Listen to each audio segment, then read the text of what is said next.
믿으면서 믿는 사람들이 세상 사람들보다 더 잘 살고 또 더 건강하고 더 장수하는 것이 하나님의 공평하십니다, 이렇게 생각을 할 때가 있습니다. 하지만 하나님의 복은 눈에 보이는 것만 있는 게 아닙니다. 사실은 눈에 보이지 않는 것에 더 깊은 진짜 의미가 있습니다. 하나님의 복, 하나님의 목적하심은 우리가 세상으로 돌아가지 않게 하려는 데 있습니다. 참 하나님 안에 복된 가치를 누리기 원하시는 것입니다. 그래서 예수님이 돼지에게 진주를 던지지 말라 이렇게 표현합니다. 그 말은 무슨 말이냐면 돼지는 하나님의 말씀의 가치를 모른다는 거죠. 근데 정말 하나님을 만나면 우리는 우리 자신을 찾게 됩니다. 내가 누군지, 내가 왜 여기 있는지 그 가치를 깨닫게 되는 것이죠. 근데 우리를 보면 볼수록 우리에게는 불순물이 너무 많습니다. 그래서 하나님은 고난을 통해서 우리에게 불순물이 없어지고 깨끗하고 빛난 모습으로 만들어 가십니다. 제가 제자훈련 사역자반을 하면서 이제 어떤 집사님이 그런 얘기를 하시더라고요. 목사님, 저는 이게 돈만 생기면 그렇게 노는 데 투자를 했습니다. 저는 이 세상에 안 가본 데가 없어요. 야, 그분이 부럽고, 야, 나도 그런 데 한번 가보면 좋겠다 이런 마음이 드는데, 그분이 나중 말이 무슨 말이냐면, 근데 목사님, 다니면 다닐수록 마음이 empty해져요. 다니면 다닐수록. 욥은 친구들의 말을 부정하는 게 아니에요. 욥의 말은 친구들의 말이 틀렸다거나 그것이 비성경적이라고 얘기하는 게 아닙니다. 욥은 자기가 죄인이고 회개하면 하나님이 회복하신다는 사실도 믿어요. 근데 지금 욥이 가진 의문이 뭐냐면, 인간은 원래부터 죄를 지을 수밖에 없다는 거죠. 그리고 하나님께서 우리를 사랑하실 때는 그걸 다 알고 시작하지 않으셨냐는 겁니다. 하나님이 그렇게 알고 시작해놓고 갑자기 지금 와가지고 하나님이 엄하게 우리를 다스리신다면 우리는 뭘 해야 되죠? 그 질문이 바로 욥의 질문이에요. 욥기의 저자는 과연 누굴까? 많은 신학자들의 연구와 또 설왕설래하는 내용이 있습니다. 하지만 제가 화요일날 성경 탐구반을 하면서도 그 얘기를 했는데, 욥은 아마 아브라함과 같은 족장시대의 사람이었을 것이다. 그런데 이 욥기를 원문으로 보면 히브리어의 아람어화 문체로 되어 있습니다. 근데 이게 왜 중요하냐면 아람어화된 문체를 쓰기 시작한 게 포로 후기 때부터라는 거죠. 그렇다면 이 저자는 포로 후기의 저자일 가능성이 많은데, 이걸 종합해 보면 이렇게 되는 겁니다. 욥이라는 사람의 얘기가 많은 사람들의 입에 회자되어 오고 있었다는 거죠.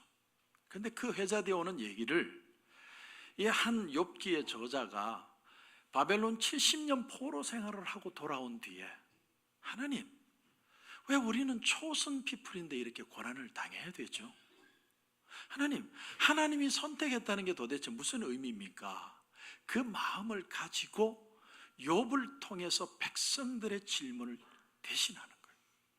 이런 걸 가리켜서 조지 레드라는 신학자는 요한계시록에서 원근통시법이다 이렇게 표현했어요. 뭐냐면 과거의 그 한 가지 일이 지금 오늘 내게도 적용이 되고 파이널리 미래에 적용될 일이다. 동시에 두 가지, 세 가지 이상의 의미를 가질 때 원근통시법이라고 합니다.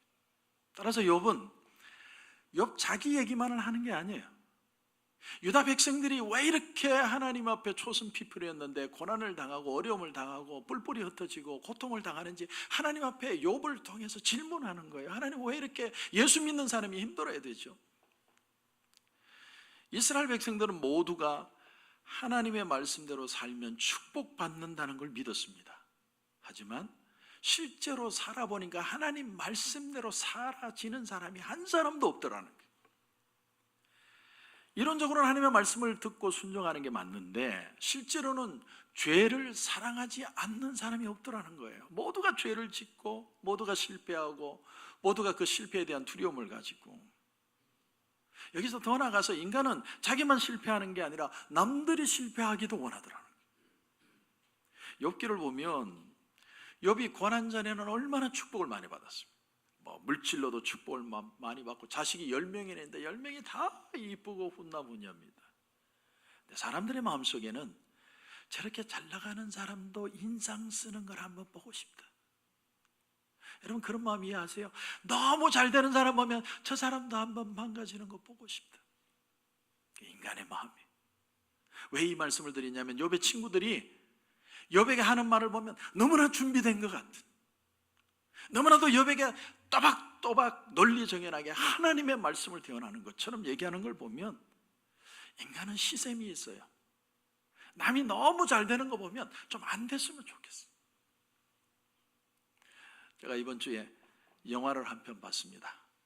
제목이 엔젤라스 크리스마스. 제가 영어 좀 잘해보려고 넷플릭스를 등록을 했더니 한 달 프리 그래가지고 신나게 보는데 리와인드 기능이 있어서 10초 앞으로 이렇게 돌려줍니다. 그럼 듣고 또 듣고. 근데 이제 엔젤라스 크리스마스라는 30분짜리 영화예요. 근데 이 엔젤라라는 아이가 나오는데 아주 가난합니다. 위에 오빠 둘이 있고 밑에 동생이 엄마인데 아빠가 없어요. 그렇게 살아요, 가난하게. 근데 그날이 크리스마스 날 밤입니다. 온 성도들이 이렇게 모여서 예배를 드리는데 교회도 가난해. 건물은 멋있는데 전부 입에서 김이 나와요. 히터가 안 되는 교회. 그런 교회에서 예배를 이제 드리는데 앞에 이제 신부님이 서서 예배를 설교를 하고 성도들은 앉아가 덜덜 떨고 있는 거예요. 추워서. 근데 안젤라가 어디에 눈이 확 꽂혔느냐면 앞에 이렇게 데코레이션을 했는데 추리를 우리는 데코레이션 했는데 예수님의 어머니 마리아와 요셉 그리고 말 막 이렇게 데코레이션을 했는데 그 나무로 만든 것 중에 예수님을 보니까 예수님이 기저귀만 차고 있는 거예요. 갑자기 엔젤라 마음속에 무슨 생각이 들었냐면 예수님 베이비 지저스가 춥겠다. 모든 어른들은 그 자리에 참여한 모든 사람들은 세상에 많이 때 묻어 있어요.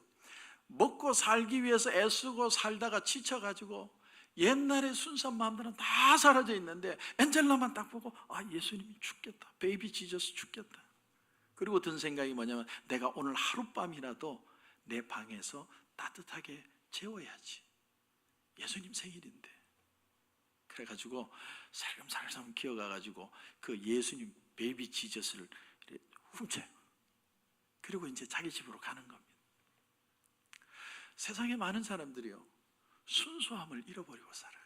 언제부턴가 순수함을 다 잃어버렸어요.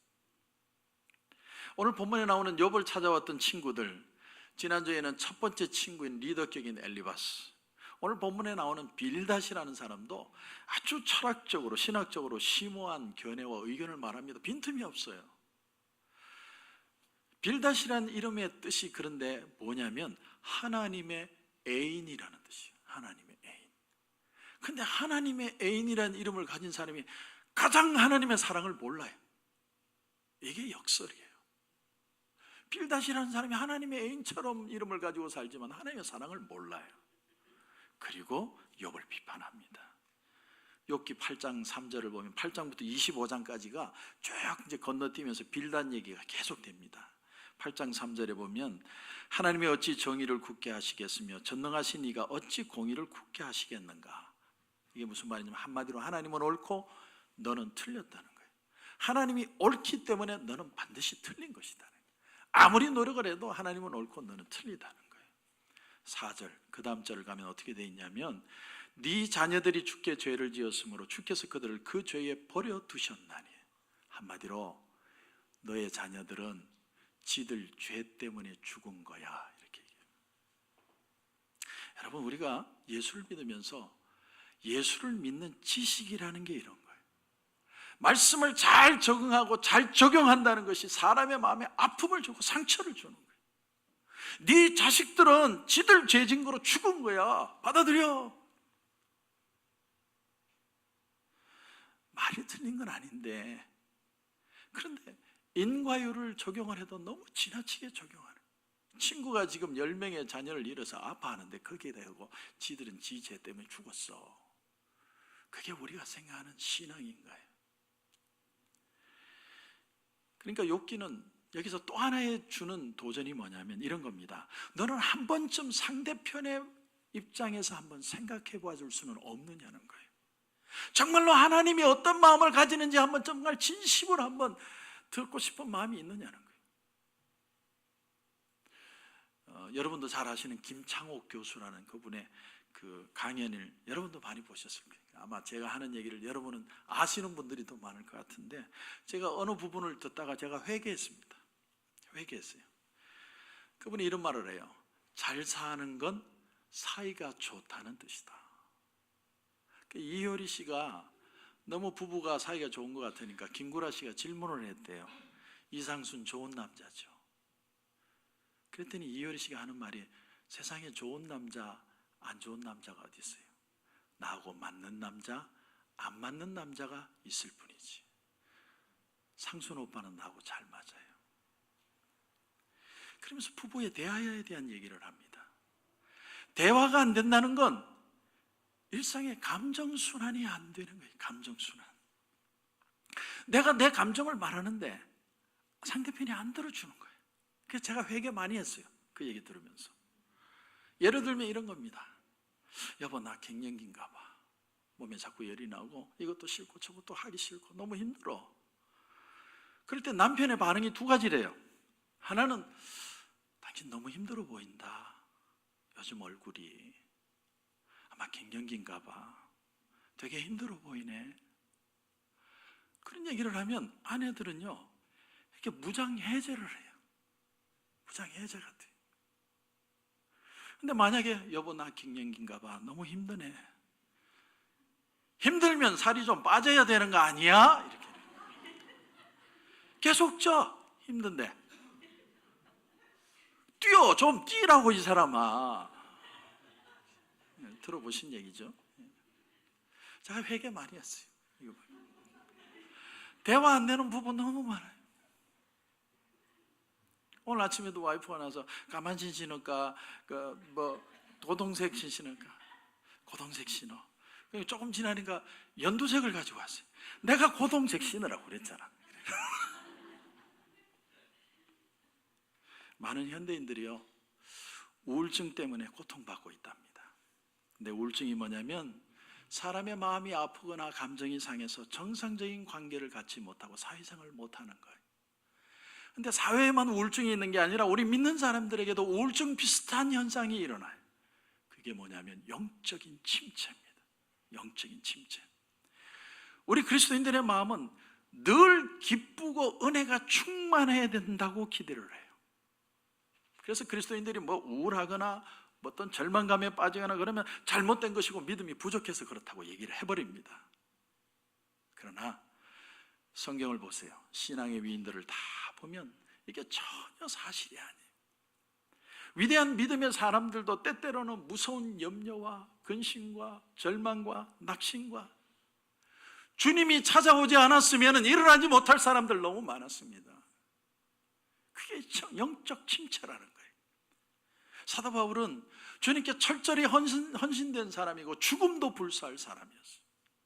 그런데 그도 고린도에 전도하러 갔을 때는 말할 수 없는 두려움에 사로잡혔습니다. 사도 바울이 너무너무 깊이 침체에 빠져서 주님이 붙들어주지 않으면 일어날 수 없을 정도로 처졌습니다.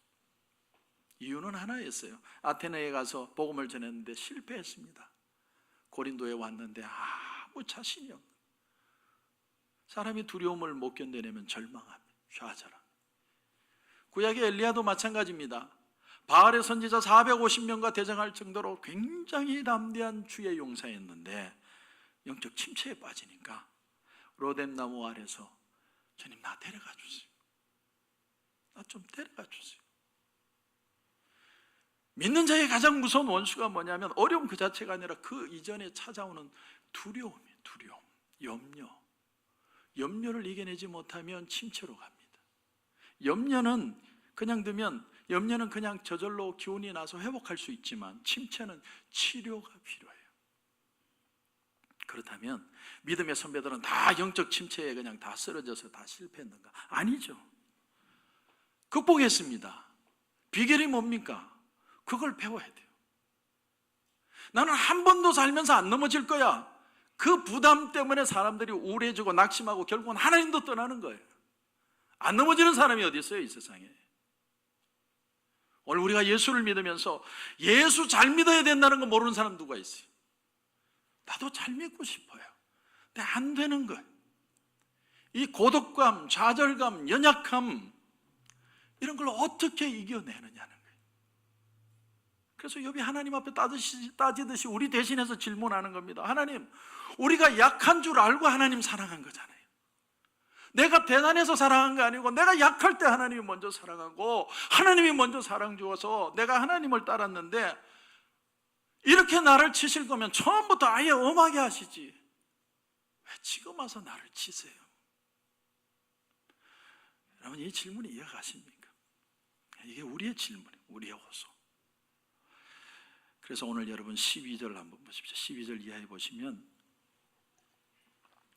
하나님이 빼앗으시면 누가 막을 수 있으며 무엇을 하시나이까 하고 누가 물을 수 있으랴. 하나님이 진노를 돌이키지 아니하시나니 라합을 돕는 자들이 그 밑에 굴복하겠거든. 하물며 내가 감히 대답하겠으며 그 앞에서 무슨 말을 택하랴. 욥이 말하는 거예요. 지금 엘리바스나 빌닷이 말하는 그 친구들의 말이 100번 옳지만 인간의 머리로 믿는 거하고 실제가 다르더라는 거예요. 내가 고난을 당해보니까 사람은 죄를 짓는 거라는 거예요. 내가 축복을 받아보니까 마음에 두려움이 있더라는 거예요. 아무리 하나님 앞에 잘 살려고 애를 쓰고 예배드리고 최선을 다하지만 나는 언젠가는 실패할 것이고, 실패하면 하나님은 나를 징계하실 것이라는 그 두려움 때문에 오늘을 살기가 너무 힘들다는 거예요. 오늘 예수 믿는 사람들이 가장 불안해하는 부분이 바로 여기에요. 그러니까 지금 욥이 강하게 느끼는 의문은, 과연 이런 이론적인 신앙과 내 실제적인 연약함을 어떻게 연결시킬 수 있느냐는 거예요. 욥은 이것이 인생의 숙제였습니다. 첫 시간에도 말씀을 드렸지만 사람들은 욥을 의인이라고 축복받았다고 그렇게 얘기하는데, 자기는 자기 속에 죄성을 보는 거예요. 나도 실수할 수 있고 우리 자녀들도 실수할 수 있기 때문에 우리는 하나님 앞에 예배드린다. 다시 말하면 내가 언젠가 실패하면 하나님이 이거 다 걷어가실 것이라는 두려움이 마음에 있었다는 거예요. 예수 잘 믿는 사람도 마음에 두려움이 있는 거예요. 그러다가 답을 찾았어요. 답을. 그래서 오늘 이 본문은요, 욥기 전체의 본문이에요. 19장의 본문이 아니라 욥기 전체의 본문. 그게 25절입니다. 여러분 25절을 보십시오. 내가 알기에는 나의 대속자가 살아계시니 마침내 그가 땅 위에 서실 것이라. 여러분, 여기 제일 중요한 또 단어가 나의 대속자라는 단어입니다. 대속자. 대속자라는 걸 히브리어로 보면 고엘 이렇게 되어 있습니다.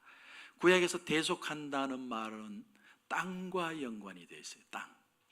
우리가 실수를 해서 땅을 뺏겼습니다. 어떤 때는 내가 사업을 하다 망해서 땅을 다 뺏기죠. 그런데 누군가 나타나서 내 잃어버린 땅을 다 다시 돈을 지불해서 회복시켜 줄 때 대속한다 이렇게 써요. 그게 고엘이라는 뜻입니다. 리디머, 대속자라는 뜻이에요. 땅을 되찾는 거예요. 여기 좀 더 깊이 들어가 보면 내가 잃어버린 거, 내가 지금까지 손해본 거, 내가 이 자리에서 모든 사라진 것들을 다시 회복시켜 주실 때 그걸 대속한다, 대속자 이렇게 표현해요. 그러면서 욥이 여기서 드디어 누구를 보느냐면 구약에 나타나신 예수 그리스도를 보는 거예요. 그분만이 나를 구원하실 수 있다. 그러므로 우리에게 이 작은 믿음 하나 있는 게 너무나도 귀하고 아름답다는 거예요. 우린 작은 믿음을 막 무시하고 아무것도 아닌 것처럼 생각하는데 작은 믿음 하나가 너무너무 귀한 거예요. 그래서 누가복음 17장 6절에 보면 주님이 너희에게 겨자씨 하나 만한 믿음이 있었더라면 이 뽕나무대로 뿌리가 뽑혀 바다에 심겨라였을 것이요 그것이 너희에게 순종하였으리라. 겨자씨만한 믿음은 크기를 말하는 게 아니라 생명력을 말합니다. 꿈틀거리고 있으면 돼요. 계속 아무리 작아도 상관없어요. 그 생명만 있으면 그 생명을 보고 하나님이 그 속에 회복과 기적을 반드시 보여주실 거예요. 하나님은 정말 우리를 사랑하세요. 정말 사랑하세요. 그렇다면 왜 하나님은 우리에게 아픔을 주고 왜 우리를 때리시고 우리의 육체를 괴로움으로 채우시느냐? 다른 친구들은 이 문제를 전부 다 하나님의 의의 문제로 푸는데 욥은 사랑의 문제로 생각하고 있는 거예요. 다른 사람은 네가 잘못했기 때문에 너 벌 받는 거야, 이렇게 인과응보의 법칙으로 얘기를 하지만 욥은 잘못한 것도 많지만 과연 내가 하나님을 사랑한 것이 잘못된 것인가, 이 질문을 하고 있는 거예요.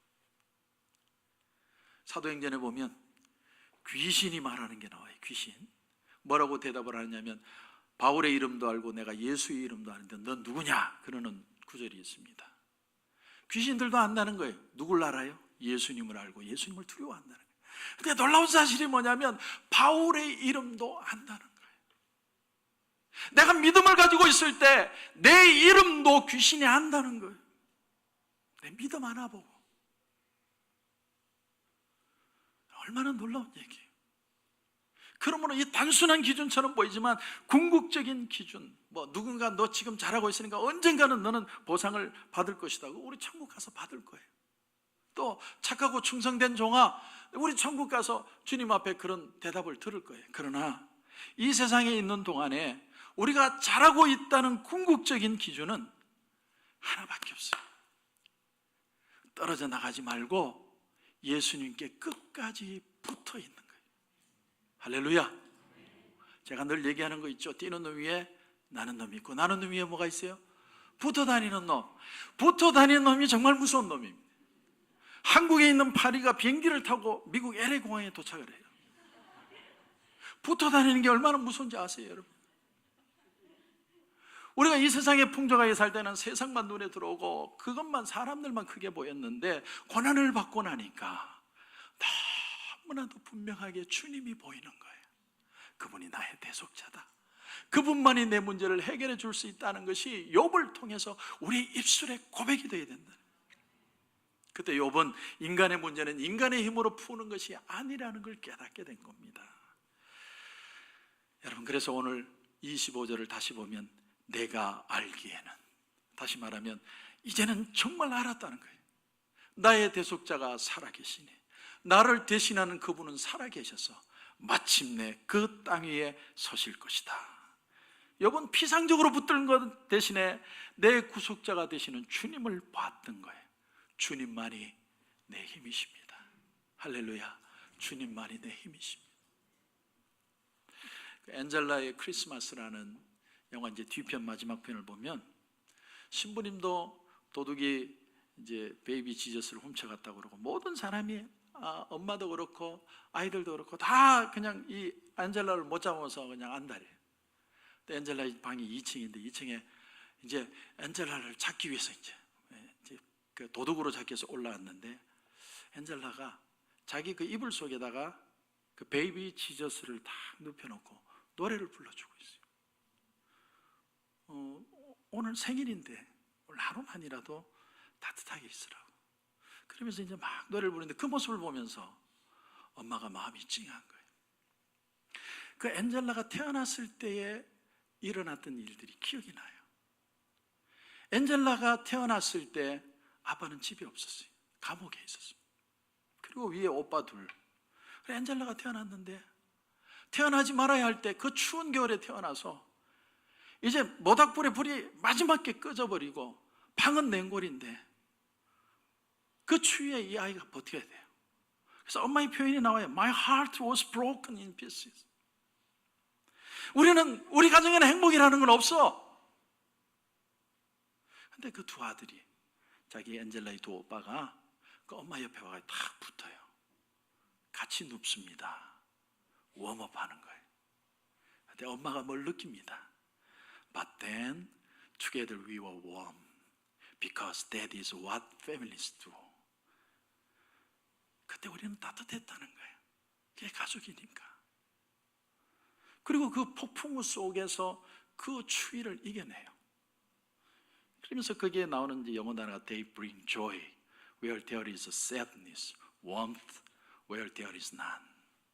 그들에게 슬프고 따뜻함이 없는 공간이 아니라 그들에게 기쁨을 가져다 줬다는 그런 스토리예요. 30분밖에 안 됐는데 제가 은혜를 얼마나 많이 받았지. 그리고 그 얘기를 듣고서 그 추운 겨울에 안젤라가 자기가 덮었던 그 포대기를 베이비 지저스에게 덮여가지고 이제 교회로 갖다 줍니다. 그리고 모든 오해가 풀려요. 그리고 그 마지막 장면이 뭐냐면 그 베이비 지저스에게 빨간 스웨터를 입힌 것으로 끝이 나요. 그러니까 영화가 우리에게 주는 감동이 크죠. 우리는 같이 이겨내는 거예요. 혼자 못하는 걸 같이 이겨내고 주님의 사랑을 하는 것이고. 성도 여러분, 고난이 참으로 놀랍고 놀라운 건 고난 당하기 전에는 우리가 종이었는데 고난을 당해보니까 하나님의 아들이라는 걸 알게 되는 거예요. 하나님의 딸이라는 걸 알게 되는 거예요. 하나님은 우리가 노예처럼 막 굽신굽신하면서 하나님 알겠습니다, 뜻대로 하겠습니다, 그런 걸 원하는 게 아니에요. 내가 사춘기 반항아처럼 하나님 앞에 되더라도 하나님 앞에 있는 아들이 되기를 원하세요. 요한일서 4장 18절에 보면 사랑 안에 두려움이 없고 온전한 사랑이 두려움을 내쫓나니. 여러분, 두려움은 설득해서 나가는 게 아니에요. 나가주실래요? 나가시는 게 어떻겠습니까? 두려움은 그렇게 나가는 게 쫓아야 돼요. 뭐로 쫓아요? 하나님의 사랑으로. 욥은 지금 그 질문을 하고 있는 거예요. 이것이 바로 오늘 우리에게 주는 도전입니다. 우리는 그 주님의 사랑을 정말 이 성탄절이 다가오는데 정말 느끼고 있습니까? 안젤라와 같은 그런 순수한 마음이 있나요? 우리 너무 때묻었어요. 너무 각박했었어요. 주님, 나는 하나님의 아들입니다. 하나님의 딸입니다. 그 고백이 있는 저와 여러분이 되시기를 주님의 이름으로 축원합니다.